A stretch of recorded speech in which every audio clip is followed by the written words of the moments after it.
Sourate 24. An-Nur, la lumière. Au nom d'Allah, le tout miséricordieux, le très miséricordieux. Voici une sourate que nous avons fait descendre et que nous avons imposée, et nous y avons fait descendre des versets explicites afin que vous vous souveniez. La fornicatrice et le fornicateur, fouettez-les chacun de 100 coups de fouet, et ne soyez point pris de pitié pour eux dans l'exécution de la loi d'Allah, si vous croyez en Allah et au jour dernier, et qu'un groupe de croyants assiste à leur punition. Le fornicateur n'épousera qu'une fornicatrice ou une associatrice, et la fornicatrice ne sera épousée que par un fornicateur ou un associateur, et cela est interdit aux croyants. Et ceux qui lancent des accusations contre des femmes chastes sans produire par la suite 4 témoins, fouettez-les de 80 coups de fouet, et n'acceptez plus jamais leur témoignage. Et ceux-là sont les pervers, à l'exception de ceux qui après cela se repentent et se réforment, car Allah est pardonneur et miséricordieux. Et quant à ceux qui lancent des accusations contre leurs propres épouses, sans avoir d'autres témoins qu'eux-mêmes, le témoignage de l'un d'eux doit être une quadruple attestation par Allah qu'il est du nombre des véridiques, et la 5e attestation est que la malédiction d'Allah tombe sur lui s'il est du nombre des menteurs. Et on ne lui infligera pas le châtiment de la lapidation si elle atteste 4 fois par Allah qu'il, son mari, est certainement du nombre des menteurs, et la 5e attestation étant que la colère d'Allah soit sur elle s'il était du nombre des véridiques. Et n'était-ce la grâce d'Allah sur vous et sa miséricorde? Allah est grand accueillant au repentir et sage. Ceux qui sont venus avec la calomnie sont un groupe d'entre vous. Ne pensez pas que c'est un mal pour vous, mais plutôt c'est un bien pour vous. À chacun d'eux ce qu'il s'est acquis comme péché. Celui d'entre eux qui s'est chargé de la plus grande part aura un énorme châtiment. Pourquoi, lorsque vous l'avez entendu, cette calomnie, les croyants et les croyantes n'ont-ils pas en eux-mêmes conjecturé favorablement et n'ont-ils pas dit « c'est une calomnie évidente » ? Pourquoi n'ont-ils pas produit à l'appui de leurs accusations 4 témoins ? S'ils ne produisent pas de témoins, alors ce sont eux auprès d'Allah les menteurs. N'eût été la grâce d'Allah sur vous et sa miséricorde ici-bas comme dans l'au-delà, un énorme châtiment vous aurait touché pour cette calomnie dans laquelle vous vous êtes lancé. Quand vous colportiez la nouvelle avec vos langues et disiez de vos bouches ce dont vous n'aviez aucun savoir, et vous le comptiez comme insignifiant, alors qu'auprès d'Allah cela est énorme. Et pourquoi, lorsque vous l'entendiez, ne disiez-vous pas « Nous ne devons pas en parler. Gloire à toi, ô Allah, c'est une énorme calomnie. » Allah vous exhorte à ne plus jamais revenir à une chose pareille si vous êtes croyant. Allah vous expose clairement les versets, et Allah est omniscient et sage. Ceux qui aiment que la turpitude se propage parmi les croyants auront un châtiment douloureux, ici-bas comme dans l'au-delà. Allah sait, et vous, vous ne savez pas. Et n'eût été la grâce d'Allah sur vous et sa miséricorde, et n'eût été qu'Allah est compatissant et miséricordieux. Ô vous qui avez cru, ne suivez pas les pas du diable. Quiconque suit les pas du diable, sachez que celui-ci ordonne la turpitude et le blâmable. Et n'eût été la grâce d'Allah envers vous et sa miséricorde, nul d'entre vous n'aurait jamais été pur. Mais Allah purifie qui il veut, et Allah est audient et omniscient. Et que les détenteurs de richesses et d'aisance parmi vous ne jurent pas de ne plus faire des dons aux proches, aux pauvres et à ceux qui émigrent dans le sentier d'Allah. Qu'il pardonne et absolve. N'aimez-vous pas qu'Allah vous pardonne? Et Allah est pardonneur et miséricordieux. Ceux qui lancent des accusations contre des femmes vertueuses, chastes, qui ne pensent même pas à commettre la turpitude et croyantes, sont maudits ici-bas comme dans l'au-delà, et ils auront un énorme châtiment. Le jour où leurs langues, leurs mains et leurs pieds témoigneront contre eux de ce qu'ils faisaient. Ce jour-là, Allah leur donnera leur pleine et vraie rétribution, et ils sauront que c'est Allah qui est le vrai de toute évidence. Les mauvaises femmes aux mauvais hommes, et les mauvais hommes aux mauvaises femmes. De même les bonnes femmes aux bons hommes, et les bons hommes aux bonnes femmes. Ceux-là sont innocents de ce que les autres disent. Ils ont un pardon et une récompense généreuse.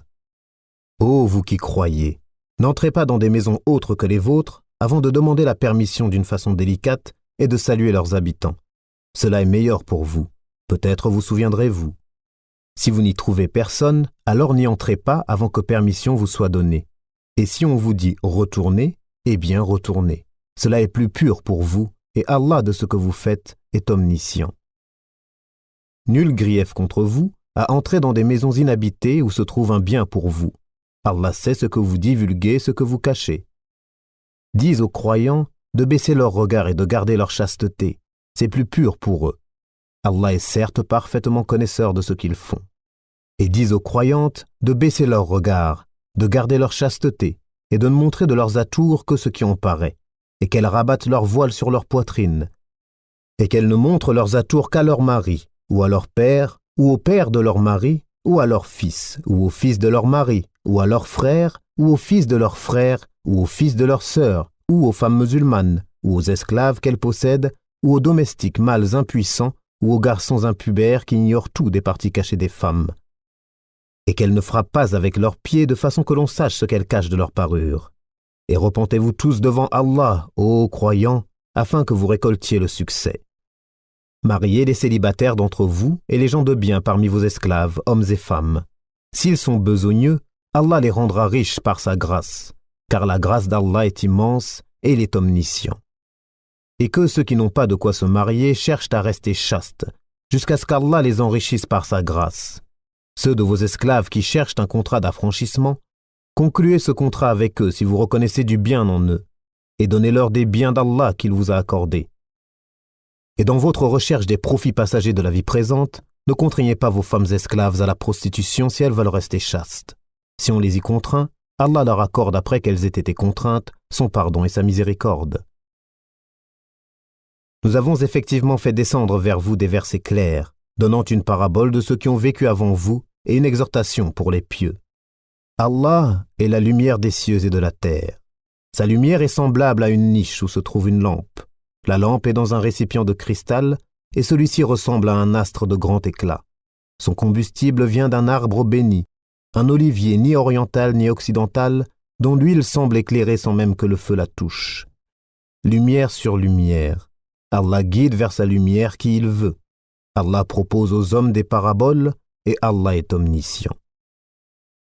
Dans des maisons, les mosquées, qu'Allah a permis que l'on élève et où son nom est invoqué, le glorifie en elles, matin et après-midi, des hommes que ni le négoce ni le troc ne distrait de l'invocation d'Allah, de l'accomplissement de la salat et de l'acquittement de la zakat, et qui redoutent un jour où les cœurs seront bouleversés ainsi que les regards, afin qu'Allah les récompense de la meilleure façon pour ce qu'ils ont fait de bien, et il leur ajoutera de sa grâce. Allah attribue à qui il veut sans compter. Quant à ceux qui ont mécru, leurs actions sont comme un mirage dans une plaine désertique que l'assoiffé prend pour de l'eau. Puis quand il y arrive, il s'aperçoit que ce n'était rien, mais il trouve Allah qui lui règle son compte en entier, car Allah est prompt à compter. Les actions des mécréants sont encore semblables à des ténèbres sur une mer profonde. Des vagues la recouvrent, vagues au-dessus desquelles s'élèvent d'autres vagues, sur lesquelles il y a d'épais nuages, ténèbres entassées les unes au-dessus des autres. Quand quelqu'un étend la main, il ne la distingue presque pas. Celui qu'Allah prive de lumière n'a aucune lumière. N'as-tu pas vu qu'Allah est glorifié par tous ceux qui sont dans les cieux et la terre, ainsi que par les oiseaux déployant leurs ailes? Chacun certes a appris sa façon de l'adorer et de le glorifier. Allah sait parfaitement ce qu'ils font. C'est à Allah qu'appartient la royauté des cieux et de la terre, et vers Allah sera le retour final. N'as-tu pas vu qu'Allah pousse les nuages? Ensuite il les réunit et il en fait un amas, et tu vois la pluie sortir de son sein. Et il fait descendre du ciel de la grêle provenant des nuages comparables à des montagnes. Il en frappe qui il veut et l'écarte de qui il veut. Peu s'en faut que l'éclat de son éclair ne ravisse la vue. Allah fait alterner la nuit et le jour. Il y a là un sujet de réflexion pour ceux qui ont des yeux. Et Allah a créé d'eau tout animal. Il y en a qui marchent sur le ventre, d'autres marchent sur 2 pattes et d'autres encore marchent sur 4. Allah crée ce qu'il veut et Allah est omnipotent. Nous avons certes fait descendre des versets explicites et Allah guide qui il veut vers un droit chemin. Et ils disent « Nous croyons en Allah et aux messagers, nous obéissons. » Puis après cela, une partie d'entre eux fait volte-face. Ce ne sont point ceux-là les croyants. Et quand on les appelle vers Allah et son messager pour que celui-ci juge parmi eux, voilà que quelques-uns d'entre eux s'éloignent. Mais s'ils ont le droit en leur faveur, ils viennent à lui soumis. Y a-t-il une maladie dans leur cœur, ou doutent-ils, ou craignent-ils qu'Allah les opprime, ainsi que son messager? Non, mais ce sont eux les injustes. La seule parole des croyants, quand on les appelle vers Allah et son messager pour que celui-ci juge parmi eux est nous avons entendu et nous avons obéi, et voilà ceux qui réussissent. Et quiconque obéit à Allah et à son messager, et craint Allah et le redoute, alors voilà ceux qui récoltent le succès. Et ils jurent par Allah, en serment solennel, que si tu le leur ordonnais, ils sortiraient à coup sûr au combat. Dis, ne jurez donc pas, votre obéissance verbale est bien connue. Allah est parfaitement connaisseur de ce que vous faites. Dis, obéissez à Allah et obéissez au messager. S'il se détourne, il, le messager, n'est alors responsable que de ce dont il est chargé, et vous assumez ce dont vous êtes chargé. Et si vous lui obéissez, vous serez bien guidé. Et il n'incombe au messager que de transmettre explicitement son message. Allah a promis à ceux d'entre vous qui ont cru et fait les bonnes œuvres qu'il leur donnerait la succession sur terre comme il l'a donné à ceux qui les ont précédés. Il donnerait force et suprématie à leur religion qu'il a agréée pour eux. Il leur changerait leur ancienne peur en sécurité. Ils m'adorent et ne m'associent rien, et celui qui mécroit par la suite, ce sont ceux-là les pervers. Accomplissez la salat, acquittez la zakat et obéissez aux messagers, afin que vous ayez la miséricorde. Ne pense point que ceux qui ne croient pas puissent s'opposer à l'autorité d'Allah sur terre. Le feu sera leur refuge. Quelle mauvaise destination! Ô vous qui avez cru! Que les esclaves que vous possédez vous demandent permission avant d'entrer, ainsi que ceux des vôtres qui n'ont pas encore atteint la puberté, à 3 moments. Avant la salate de l'aube, à midi quand vous enlevez vos vêtements, ainsi qu'après la salate de la nuit. 3 occasions de vous dévêtir. En dehors de ces moments, nul reproche ni à vous ni à eux d'aller et venir les uns chez les autres. C'est ainsi qu'Allah vous expose clairement ces versets, et Allah est omniscient et sage. Et quand les enfants parmi vous atteignent la puberté, qu'ils demandent permission avant d'entrer comme font leurs aînés. C'est ainsi qu'Allah vous expose clairement ces versets, et Allah est omniscient et sage. Et quant aux femmes atteintes par la ménopause qui n'espèrent plus le mariage, nul reproche à elles d'enlever leurs vêtements de sortie, sans cependant exhiber leurs atours. Et si elles cherchent la chasteté, c'est mieux pour elles. Allah est audient et omniscient. Il n'y a pas d'empêchement à l'aveugle, au boiteux, au malade ainsi qu'à vous-même, de manger dans vos maisons ou dans les maisons de vos pères ou dans celles de vos mères, ou de vos frères ou de vos sœurs, ou de vos oncles paternels ou de vos tantes paternelles, ou de vos oncles maternels ou de vos tantes maternelles, ou dans celles dont vous possédez les clés ou chez vos amis. Nul empêchement à vous non plus de manger ensemble ou séparément. Quand donc vous entrez dans des maisons, adressez-vous mutuellement des salutations venant d'Allah, bénies et agréables. C'est ainsi qu'Allah vous expose ces versets, afin que vous compreniez. Les vrais croyants sont ceux qui croient en Allah et en son messager, et qui, lorsqu'ils sont en sa compagnie pour une affaire d'intérêt général, ne s'en vont pas avant de lui avoir demandé la permission. Ceux qui te demandent cette permission sont ceux qui croient en Allah et en son messager. Si donc ils te demandent la permission pour une affaire personnelle, donne-la à qui tu veux d'entre eux, et implore le pardon d'Allah pour eux, car Allah est pardonneur et miséricordieux. Ne considérez pas l'appel du messager comme un appel que vous vous adresseriez les uns aux autres. Allah connaît certes ceux des vôtres qui s'en vont secrètement en s'entrecachant. Que ceux donc qui s'opposent à son commandement prennent garde qu'une épreuve ne les atteigne, ou que ne les atteigne un châtiment douloureux. C'est à Allah vraiment qu'appartient tout ce qui est dans les cieux et sur la terre.